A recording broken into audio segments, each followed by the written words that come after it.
This video demonstrates the unboxing and setup process for the KillDisk desktop system. The package is opened and all components are carefully removed. The package includes documentation, USB flash drive for system maintenance, reset to factory settings, a connection cable, and additional accessories.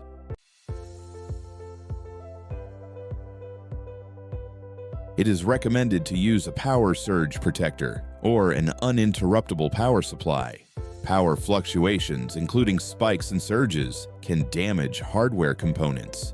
Using proper protection ensures stable operation. The device is shown from the front and the rear panels. All connection ports are clearly accessible. Power cable is connected to the system.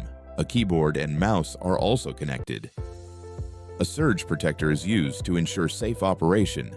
The workstation is now fully assembled. The system is powered on and initializes.